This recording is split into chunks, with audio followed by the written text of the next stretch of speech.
Well, it's okay if you're not muted. I just don't want, Jane might be singing a song in the background or something like that. I don't know if she wants that recorded for posterity.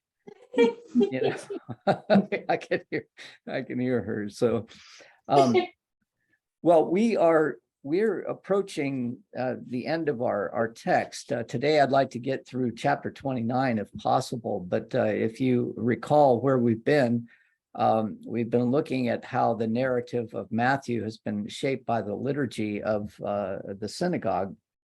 And there's one thing I was thinking about, and I mentioned it just briefly last time, but I think that the title of this book is a complete, unless something's going to happen in the next, 60 or 70 pages. But I really think the reason that they had to title this book Biblical Literalism, a Gentile Heresy, is so it would sell. Because this book, I mean, it's just almost an ancillary issue, this biblical literalism and the Gentile heresy. I mean, the real meat of the book has been this account of Matthew that serves as a narrative for the liturgy in the synagogue. And then, throughout, Spong almost begrudgingly, it seems, has to make a reference to, and, this was not to be taken literally or things like that. But I doubt that Spong had this title in mind when he wrote this book, because it, as far as I'm concerned, it really doesn't reflect the thesis of the book. And it's too bad, because I probably would not have picked it up otherwise if Mac had not suggested it. So thank you, Mac, for that. So any thoughts on that?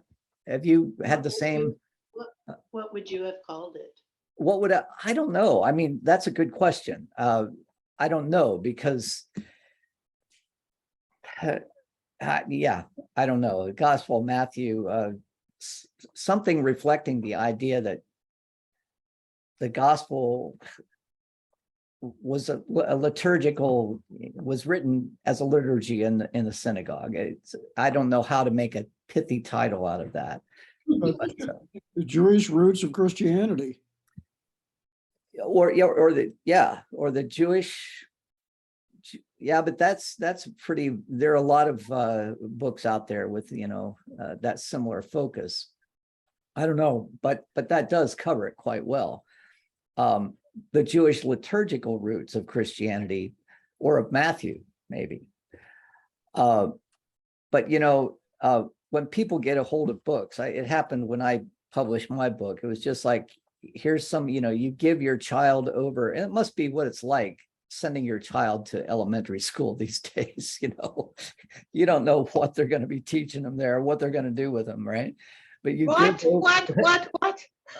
Dan? Oh, I mean, I take umbrage. No, I'm talking about with the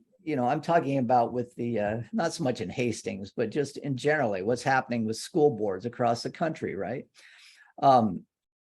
But you hand a book to an editor and a publisher, and they basically make it into their own, and I wonder if that's what has happened here with Spong. So it's neither here nor there. But any thoughts on that, Sharon? I apologize for upsetting you about the school board.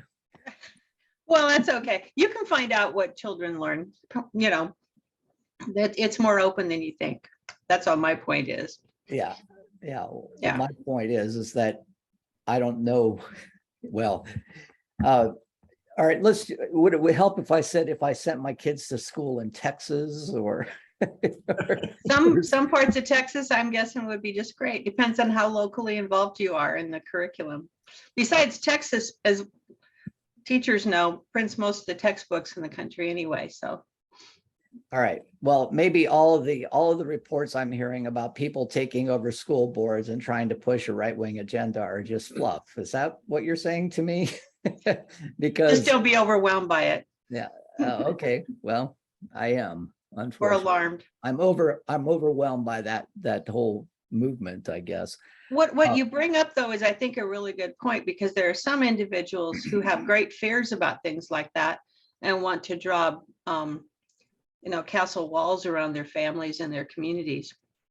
And that is of concern to me a little bit, because there was a great piece in, I think, at the Lincoln paper today, written by an English teacher from the University of Nebraska at Lincoln, about the fact that we should have more conversations about things that we care about, our creeds, our beliefs, Right. so that we can sort out what it is that is important to us and what's right in our society. So I think it's probably better that Spong's ideas get exposed in a lot of other contexts, so that people feel like, well, yeah, this makes good sense.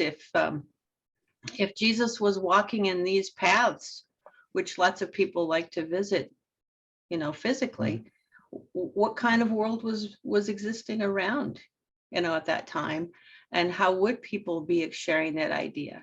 Right. I think that's a really good idea. Speaking of articles, this article is in the New York Times by a woman named Anya Kamenetz. She NPR reporter on education. I can't remember the title of it, but it came out last week, maybe Thursday or so. She's got a new book called The Stolen Year, on the effects of COVID on children in education. And but the article she wrote was not only eloquent, but in a short space gave a wonderful history of public education in the United States, from roughly Horace Mann up into the present. So I recommend that, and if you'd like me to, I could send it to you. I thought it was great. So That'd be great. we've been looking at the final section, final liturgical section, you might say, of the Jewish year, and how the Gospel of Matthew fits into that. We saw that after the Transfiguration, that Jesus sets his sights towards Jerusalem, and in the Gospel passages that ensue, these are somewhat reflective of an emulation of Moses. Jesus is giving his final teaching before going to his death, as Moses did in the book of Deuteronomy. And so along the way, we looked last time at what were some of the interests that Jesus had in mind. We did discuss divorce. Spong makes the point, Jesus wasn't interested in liturgical matters, not creedal statements about fully God and fully human, but just real nuts and bolts, meat and potatoes types of ethical issues. For example, divorce, how did children fit into the community, possessions. What are some of the ways that we are going to demonstrate who we are living in this new kingdom, and tries to emphasize that the new order that is emerging is one that is unlike any order that has been experienced in the past. And so this journey narrative ends with Jesus coming to Jerusalem, and then the stories of his last week there in Jerusalem. He rides on the colt of an ass, I guess fulfilling the prophecy, I should say, of Zechariah, that your Savior comes in peace, and the procession, the Palm Sunday procession, and then he goes to the temple, and so it's interesting how this story, or this journey narrative, begins with this affirmation that Jesus, remember, we're talking, the Transfiguration happened in the liturgical period of the dedication. But the affirmation that Matthew wants to get across is that Jesus is the new temple, in whom the light of God has come to rest. The presence of God is no longer found. Well, I should say, the presence of God can be found in Jesus as the new temple. So that's really the beginning of the story. And the end of the story is Jesus in the temple precincts. And the temple is going to play a role even in his crucifixion, because Jesus says at one point, I tell you truly, I will tear down this temple and in 3 days rebuild it. Well, that's pretty, insurrectionist kind of stuff, especially if the temple, is the center of Jewish life, and you're talking about tearing down the temple. And I probably should say, instead of Jesus saying that historically, when you're talking about tearing down the temple, when Matthew was being written, which would have been 15 to 20 years after the temple had been destroyed, it takes on a whole new dynamic altogether. Because remember, when Matthew's being written, Jews are asking the question, my gosh, who are we? We don't have a temple anymore. The Romans destroyed it. The people of Jerusalem have been taken off as slaves into Rome. This idea that God has, chosen us as a special nation sure has flown in our face. So there's a lot of reconstruction, I guess you could call it more theological reconstruction that's going on, just trying to understand who we are as Jews. And in the midst of this, you've got this one group of people who are saying, hey, we already know who we are as Jews. The Messiah, Jesus, came, and we have been in our synagogue worship, we have been demonstrating his messianic qualities throughout the year. And now we are at this point, we have come to the end of the year. The end of the Jewish liturgical year would coincide with this last week of Jesus Jesus coming into the temple. But that's not where Matthew concludes. I mean, we're now at chapter 23, but in the temple precincts, Jesus is going to give some new teachings. And that's where what we're going to talk about today. But you might remember some of the teachings there. One of the things he does is upsets the tables of the money changers. If you remember how the temple worked, you could not buy sacrifices with Roman coins, so you had to change it to Jewish shekels, and there would be people there who would gladly do that for you at a price, right? And Jesus wasn't very happy about that, felt that they were turning the temple into a den of robbers, as quoting the prophet Jeremiah. But then also the issue of money. Money really plays an important role here. There are some Pharisees and scribes who corner him at this point. And remember, this is all still part of that journey teaching that we're talking about. So we've been talking about possessions, the rich young ruler. Now we're talking about the use of money as a tool of manipulation, a tool of injustice, you might say. And then what about the use of money when it comes to the role that we have as citizens of a nation that is ruled over by a more dominant nation? The question of taxes. Should we pay taxes to Caesar? And this just shows how brilliant Jesus was. He asked them for a coin, says, whose image is on this coin? And they say, well, it's Caesar's image. And then Jesus responds in a way that seems pretty straightforward. Well, give to Caesar what's Caesar's and give to God what is God's. But if you're Jewish and you have lived under the Roman yoke of oppression, and as you're hearing this story, you're looking back on a temple that is still smoldering in ruins, right? You can hear the double entendre here. If the earth is the Lord's and the fullness thereof, as it says in the Psalms, then there is nothing that belongs to Caesar. And this was the implication when Jesus was telling this to the Pharisees, right? And they wanted to trick him. They wanted to tie his hands and shackle him, and but he wasn't going to play that game. He gave it to the people to determine what belongs to God and what belongs to Caesar. And so a lot of people find this interpretation that I'm giving to be misguided, right? Well, no, Jesus wanted you to pay his taxes, pay your taxes, right? No, sorry. Jesus didn't want you to pay your taxes to Caesar. Everything belongs to God. And so, And yeah, go ahead. Yeah, I just wanted to interject. There's another interpretation. I don't know if it's another, but an additional factor. And I think Crossan points this out, that by saying give to God what is God and to Caesar's what is Caesar's, Jesus is making the point is they're not the same. And the Roman belief was Caesar is God. right. And so right. that's the ultimate blasphemy, is to say, well, you can give to Caesar what he's entitled to, but God gets what God gets. They're not the same. That's right. While the Romans were trying to emphasize to give to Caesar and to give to God would be the same thing, right?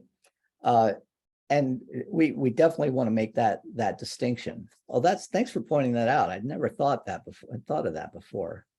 But at the time, it was the imperial theology was such that the Caesars were understood as at least a demigod of, the God to be worshipped in a kind of a civic religious kind of way. And because of this, some of the Roman gods and Greek gods were dying out and became a full type of civil religion in that respect.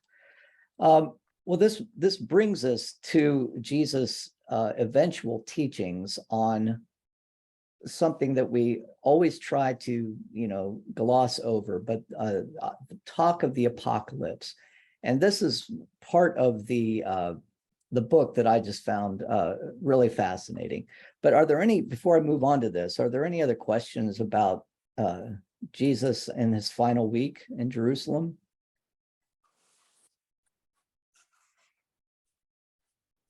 Dan, I hope at some point you can comment on the crowd, that was calling for the crucifixion of Jesus. The two crowds, I'm kind of reminded of the difference between a Trump rally and, no, I'm very serious here. That's a great analogy, yeah. A Trump rally and say a Biden rally or an Obama rally. Two sets of Jewish followers, one which may have been very closely affiliated or tied to the leadership of the temple, in the second instance. Right. And then the other crowd, of course, you're referring to being those who were present at the Palm Sunday procession, who were supporters of Jesus. Absolutely. That reflected a division in Judaism at the time. It's almost a town and country type of division, really. The closer you got to the temple and the closer you got to the Sadducees, really. And there were some Pharisees who were very, were kind of social political climbers as well. The more you got away from the countryside where Jesus' followers were. So as he moves into the belly of the beast, so to speak, when he gets to the belly of the beast, that is in Pontius Pilate's residence. The crowd that he's speaking to there is whom, Denny? I'll let you say it. When we'll talk about this, when he says we're going to either release Barabbas or Jesus, who's the crowd that he's talking to? And this is your question, right? Yeah. Yes. And they would have been the very, I wouldn't say pro-Roman, but not anti-Roman, but they would have been the ones that would have seen Jesus as a threat to the status quo. And so I think you're referring here to Crossan's book, the last week, right? Yes. Yeah. Yep. And we've been reading some pretty hefty characters, haven't we? John Dominic Crossan, John Shelby Spong. We're doing all right. So any other comments before we move on? Well, let's go to our next slide here. This Spong points us out on page 297, and it reflects something that may have been contextual as Matthew is writing, but I just want to read it because it does have ramifications for the next 2,000 years. Remember, Spong is making the argument that what Matthew is writing isn't necessarily, and most likely is not, eyewitness accounts of actual events that happened. We don't know that these things really happened, and we can't assume that somebody was following Jesus around and writing down everything he had to say. So a lot of what we find in Matthew is going to be attributed to the author or authors of Matthew writing in their particular context, trying to address questions that were being posed in that particular context.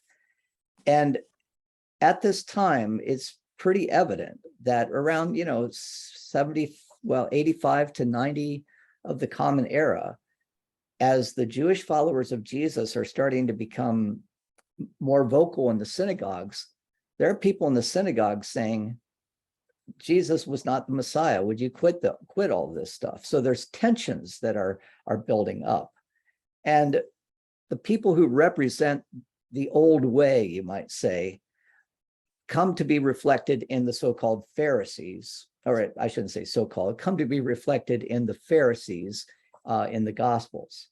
And so Spong wants to make this clear in this sentence he's got in referring to Matthew 23, which is, almost to the conclusion of Jesus' journey into Jerusalem. In chapter 23 of Matthew, Jesus was made to take on the Pharisees. There's some reason to believe that Matthew saw Judaism represented by Jesus and the Judaism represented by the Pharisees as being in a battle for the soul of Judaism itself. In this chapter, he had Jesus spell out the differences in great, almost warlike fashion. The Jesus movement, Matthew argued, was not about extending religious rules, the Pharisees, but about changing human hearts, about being able to see the face of God in the least of these. And Jesus is going to take this teaching to apocalyptic proportions in Matthew 24 and 25. So we see a reflection of a tension that was happening in the context at this time. Eventually, the Jewish followers of Jesus, the Jewish Christians, would be kicked out of the synagogues, and they would probably replace the synagogue liturgy eventually by the Gospel of Matthew, though I don't know just how all of that worked. This is one part of the book that I'm not clear on, just how did this work where you're reading the Jewish liturgy, but you're also reading the Gospel of Matthew. So be aware of that tension, because it's going to become all the clearer as we get into the crucifixion as well. So let's just remind ourselves of the Jewish calendar here.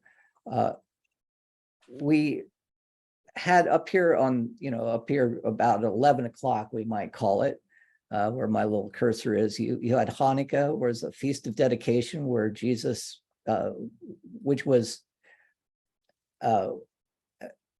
which coincided, I should say, with the reading of the Transfiguration. Throughout these months here, the month of Tevet, Shavat, Adar, and then Nisan, you have stories that are going to be told about Jesus' journey into Jerusalem.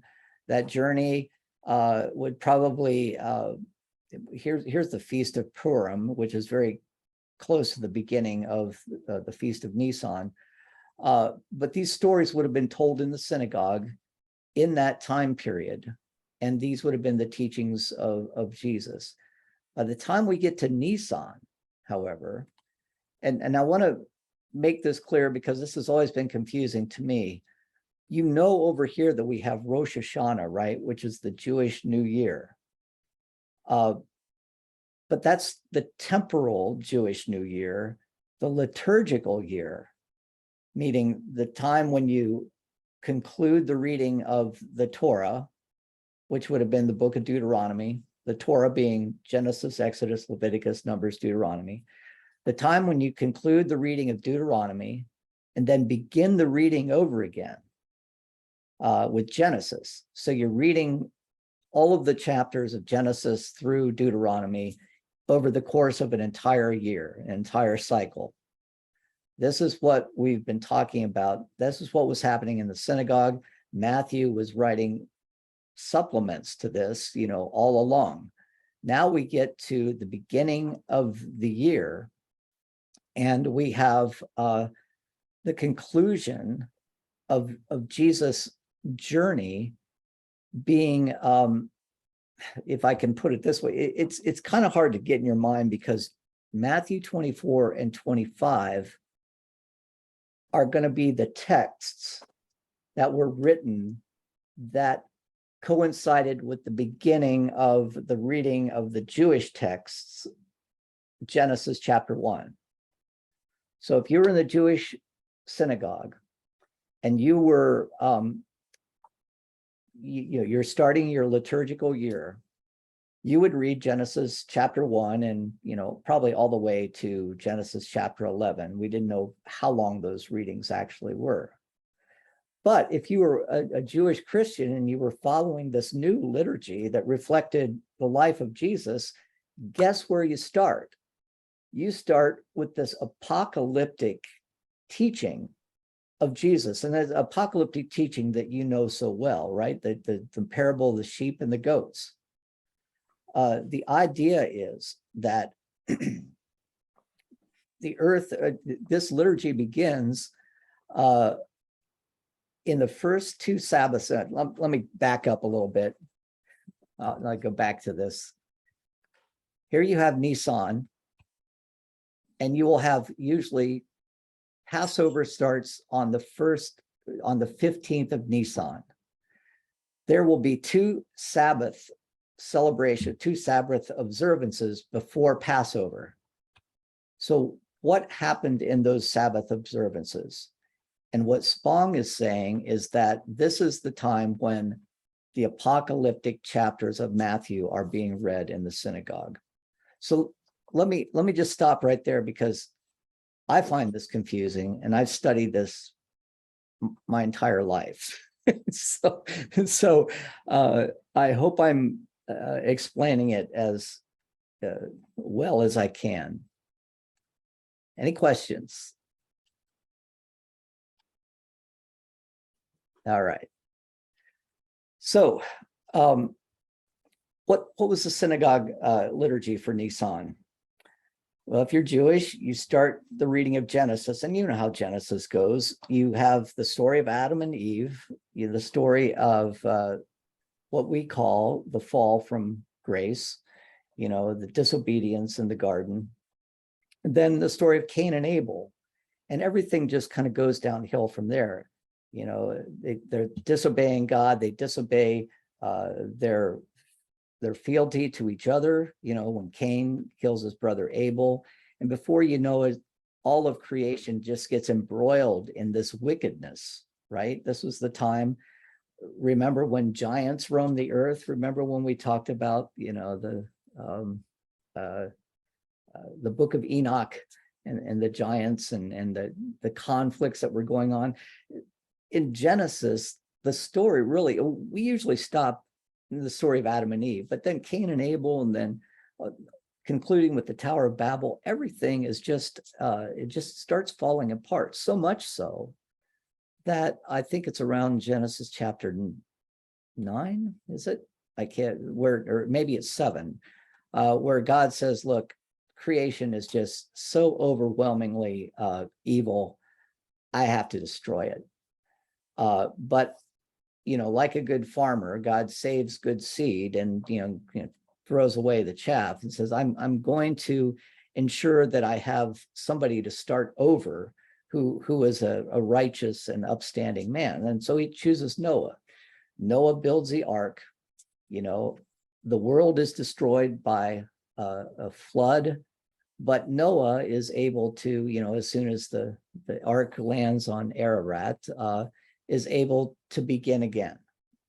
So this is what you would be reading in the first 2 Sabbaths of the liturgical year of Judaism.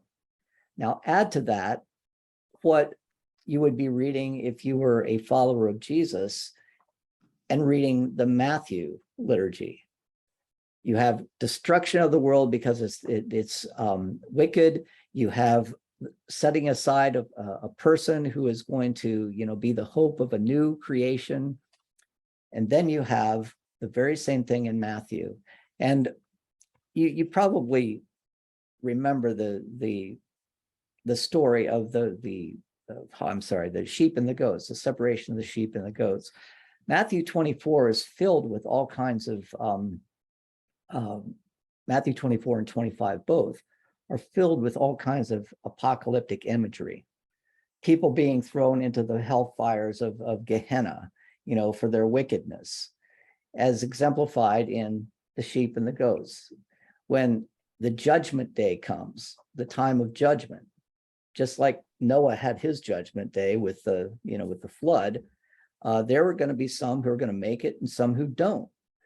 And it's going to be like the farmer or the herdsman who, when it comes time to, separate sheep and goats, he's going to tell the goats to go to one side and the sheep to go the other. And to the sheep, he's going to say, you've been great, faithful servants. You goats have not, and therefore you are going to be judged. Well, what is the reason for that?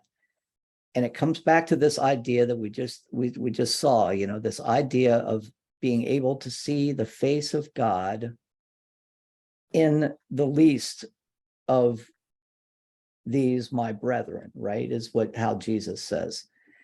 For those who have seen the face of God in the least of these, those who are in prison, those who are hungry, those who are thirsty, and you have visited them in prison, you have fed them, you have given them drink, you have taken care of their needs, you have treated them as human beings bearing the image of God. For those who have done this, and this is the whole linchpin of the kingdom, you will be regarded as righteous in the kingdom of God. But those who have not, when did you see me, when did you see me in prison and I did not visit you? When you did not do this to the least of these, my brethren, you did not do it to me. So the idea is that you must see the face of God, the face of Jesus in everyone. And this is, remember, I was saying last time how hard this is, because these are sometimes not the easiest people to work with, right? But it's this that separates, the righteous from the unrighteous. It's not how well you follow, the law.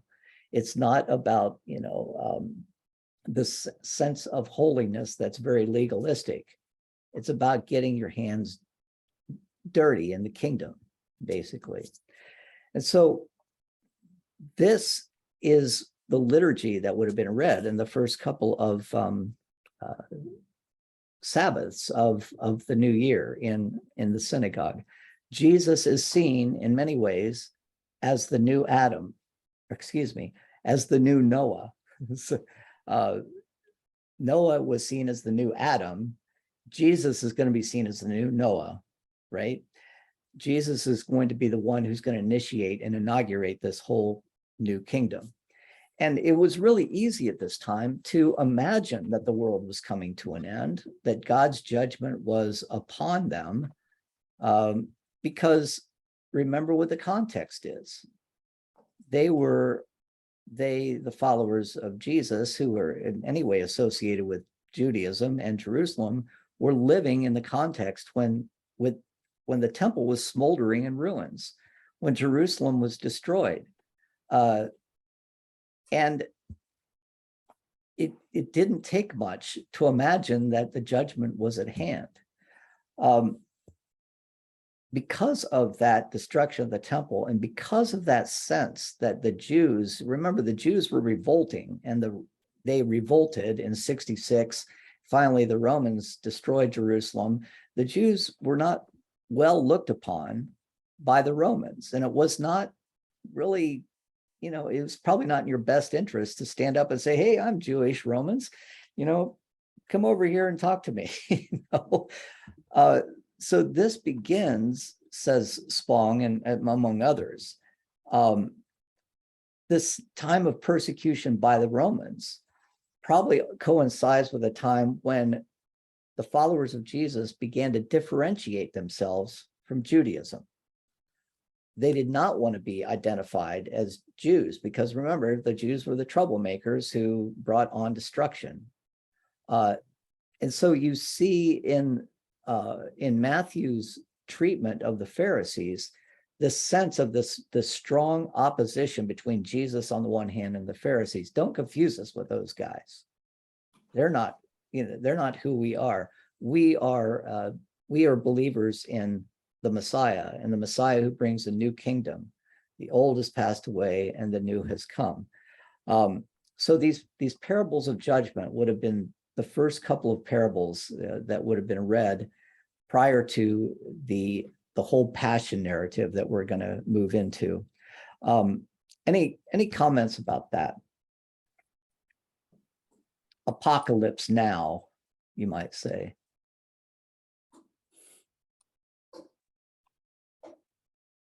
Well, I just wanted to read this conclusion of Spong's book. The theme here was that the basis upon which life was judged has nothing to do with religious involvement. In other words, it has nothing to do with like being a Pharisee. It doesn't have anything to do with pious deeds or even creedal belief, despite the extent to which these three things have been used to condemn those judged unworthy by the church over the centuries. You don't believe right. You don't believe what was supposed to be believed. In the parable of the sheep and goats, the basis of the ultimate judgment was how able one was to see the presence of God in the faces of the poor, the hungry, the strangers, the sick, and the imprisoned. And this is the coup de grace right here. If one does not see God in the lives of the least of God's people, then one is a liar to claim that he or she has seen the face of God. That's a great quote. If one does not see God in the lives of the least of God's people, then one is a liar to claim that he or she has seen the face of God. So, And Dan, yeah, go ahead, Danny. For hundreds of years, the literalists have not been okay with that. I mean, You think? literalism ceased to really be an issue, when it contradicts where they want to be in culture. Sure. Why? Because, if you're poor, it's because of your own lack of will, right? You've just brought this on yourself. I mean, we often hear that, don't we?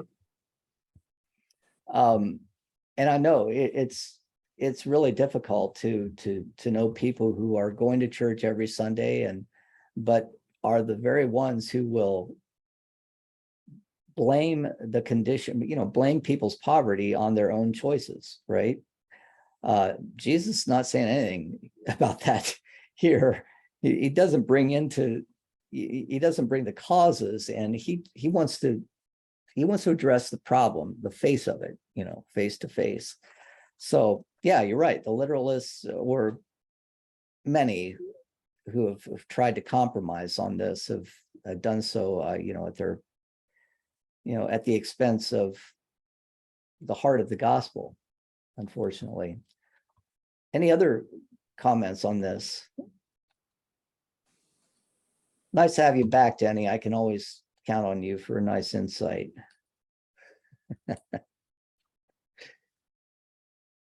Okay, well, now we get to part 9, chapter 29, I believe. Can't remember what the next chapter is. Yeah, chapter 29. But this is the climax of the story, which ironically is the beginning of the liturgy. Remember when we started talking about this thesis that Spong is advocating, we began pretty much maybe 10 Sabbaths into the new year, and Spong says, you just hold off on this. We'll talk about the passion later. But now we are moving into the 15th day of Nisan, which is when Passover is celebrated. And so this is the time, as you know, when Jesus comes to Jerusalem. Why was he going to Jerusalem? Not for any, simple reason. He was going, like most Jews did at that time, to observe, to celebrate Passover. And so there's a very strict, very clear connection between the Passover celebration and Jesus, the culmination of this narrative. I don't think I need to do this, so I'll do it briefly, but let's just remember what Passover is. It's a story that we read about in Exodus. After all of the plagues, the Hebrew people are enslaved in Egypt. Moses is called by God to go to Pharaoh and first of all, simply just let them come out into the desert and worship me. And Pharaoh says, absolutely not. And then eventually it is, let these people go. And finally, God causes a plague to fall upon all of the non-Hebrew people in Egypt, so that, the firstborn male child of every human and animal is destroyed in Egypt. But the Hebrews were told, here's what you do in order to avoid this final plague of God. We want you to sacrifice, I think it's a goat that it says. Now I sacrifice a goat, and put the blood of that goat over the lintels and on the sides of the doorposts of your house. So literally the angel of death passes over your house.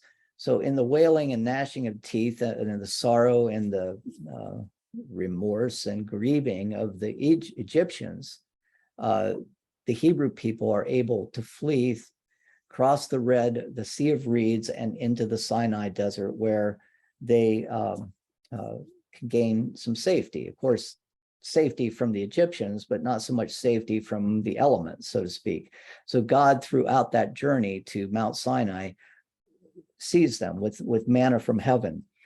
This is the ceremony also, this is the time also when the Hebrews were instructed, make yourself some bread, make yourself something to eat, but don't wait for it to rise. Don't put any leaven in it.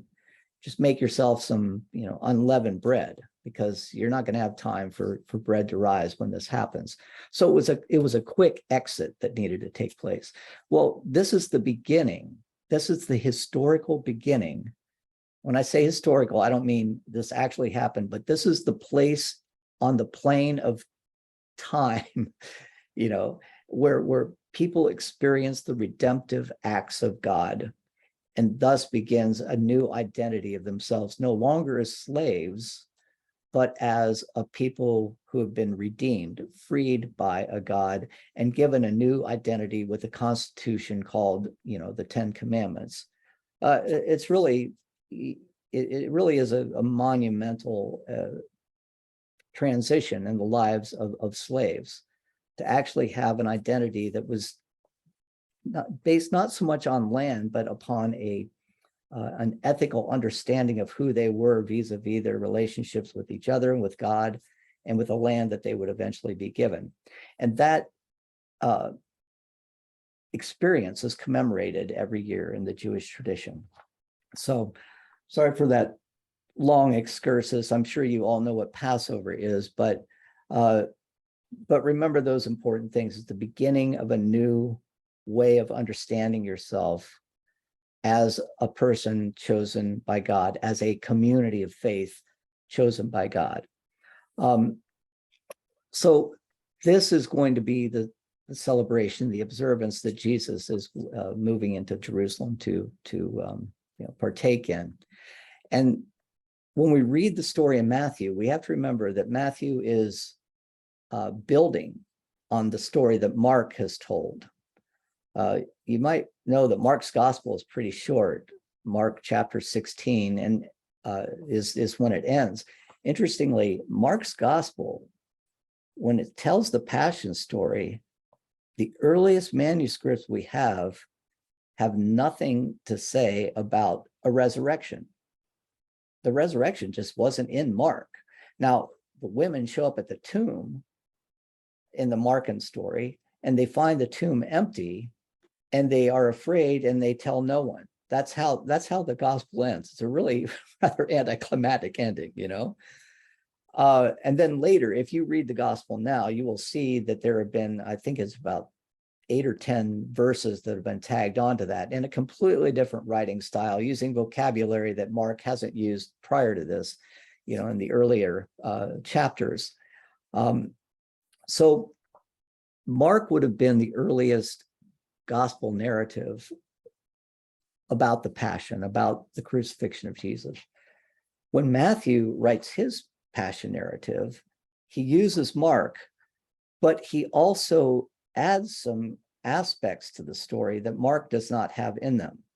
And this was always so much fun in seminary. There's this tool known as the gospel parallels. I think I've told you about gospel parallels. It's where you can read a story that is recorded in Matthew, Mark, and Luke, the synoptic gospels, and you can read it side by side in, you know, 3 different columns, and you can tell word for word why, you know, let's say Matthew just copied this word for word from Mark, but you can also see where Matthew has added some things that Mark doesn't have. So if you're a biblical scholar, those are the things that are going to give you clues as to what Matthew has in mind when he's writing his gospel, right? Why did Matthew add this and Mark didn't have it in his text? And this is really the emphasis, I would say, of chapter 29 of Spong's text. And I'll go over it rather briefly because, you know, it's stories that you know already. But basically, in the narrative, there are 10 scenes that Matthew provides. And some of these scenes aren't in Mark. And these are going to be the places that Spong is going to direct his attention. First of all, you have the Passover meal itself in the upper room, where we're told that Jesus, at the beginning of the meal, breaks bread and says, "This is my body." At the end of the meal, remember, there's a meal that, you know, that ensues after this first breaking of the bread. Jesus pours the wine, says, "This is my blood," which is meant to seal the new covenant in his blood. And then afterwards, we're told a hymn was sung, which would have been reflective of, you know, just a regular Passover meal. And then after this, Jesus goes to Gethsemane, and he takes Peter, James, and John with him. And there he knows, you know, what he is about to endure. And at different hours in the night, he comes back and he finds Peter, James, and John just like knocked out. Obviously, they drank a little too much Passover wine. And Jesus says, you can't even, you obviously don't know what is about to happen here. But then comes the betrayal. The third scene is the betrayal by Judas, where Judas brings the temple guard into the Garden of Gethsemane.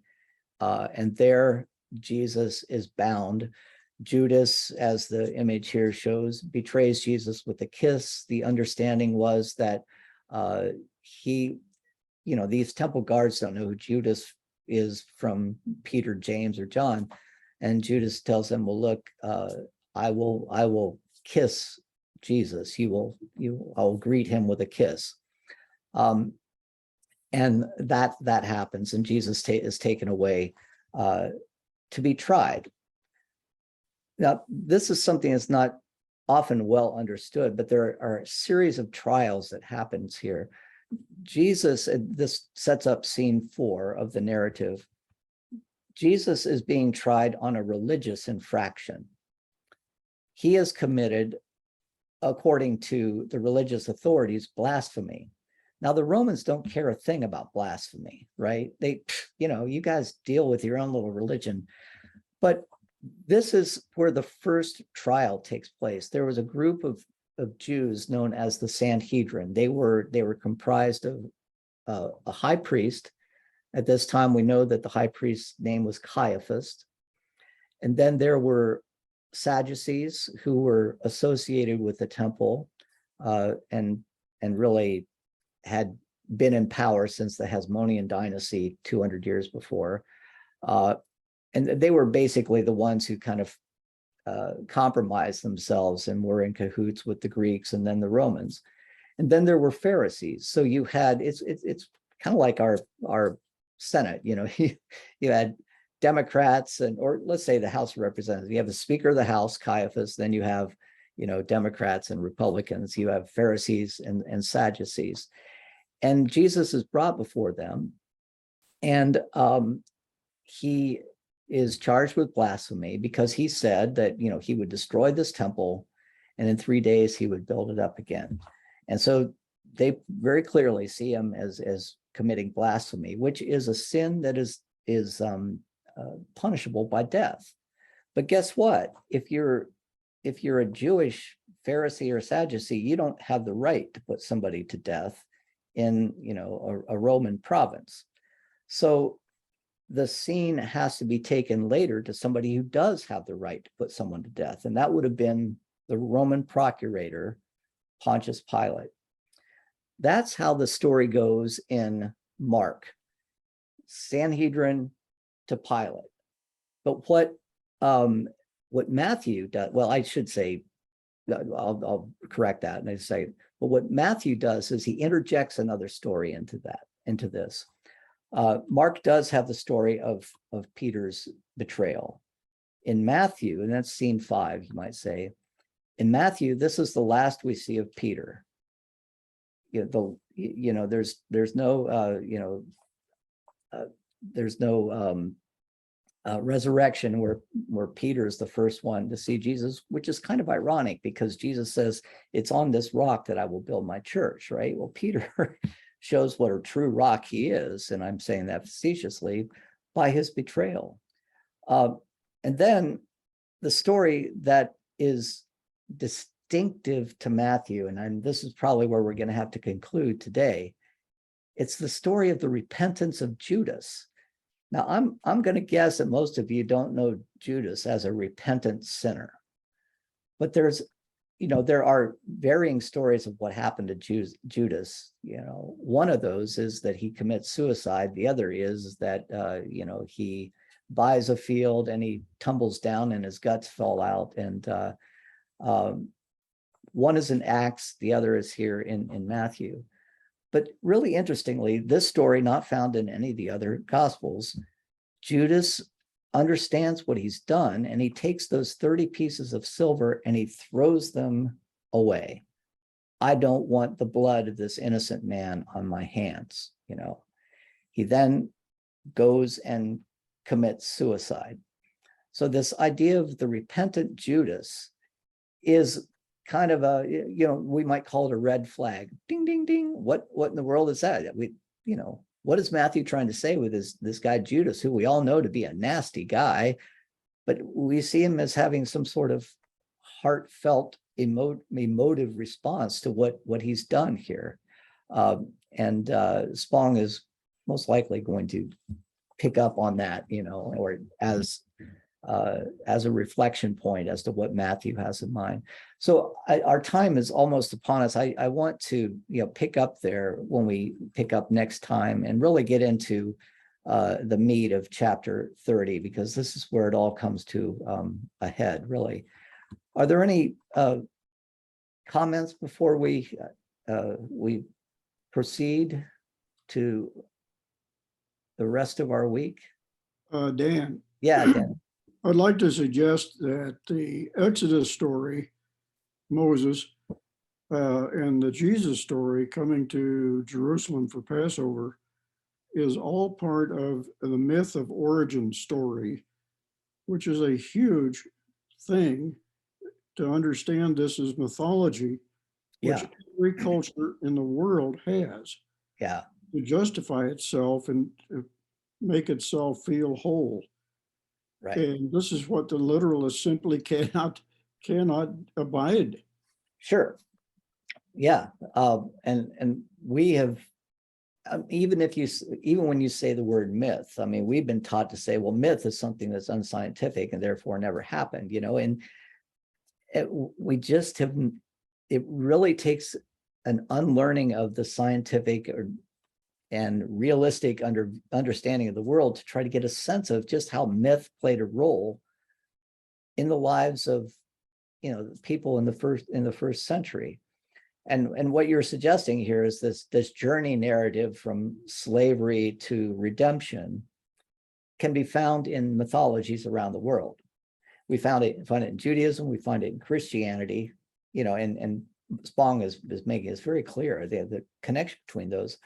But there's also the sense of the hero's journey that you find elsewhere, where the hero is on a journey, overcomes great obstacles, and is able to bring salvation or new knowledge back to the world itself. But to suggest that this is in some way mythology is going to get you kicked out of a lot of churches, because what you're saying is this story never happened. This isn't literal, right? Denny, is that what you're saying? It's mythology. It's not literal history. Yeah. And we need to learn how to get meaning out of mythology. Truth versus fact. Yes, exactly. Majored English. Yeah. Any other comments? Majored in English. Yeah. Well, thank you. Sometimes I feel like I talk too much and talk too fast. I hope if you've been wanting to say something that you'll, as Denny does so well, Dan, just jump in, because I'd rather have a conversation than a monologue. So thank you, everyone. I will we are recording, so this will be available. I still don't know where it's available, but we'll figure that out. Damon doesn't upload them as quickly as I. Of course, he hasn't this summer, I don't think, but I do need to find that link. I just need to remember to ask. So thank you, everyone. Have a great week. And I will see you next week when we discuss chapters 30 and 31. And we're almost to the end of this book. So start thinking we only have about 40 pages to go. But I guarantee I can turn 40 pages into 6 months if I talk too much. So, but anyway. But we like that. But we like that. You don't talk too much, Dan. No, we like it. I hope you can accept that. So thank you, everyone. Thank you, Dan. Thank you. See you later. Bye. Understand? All right.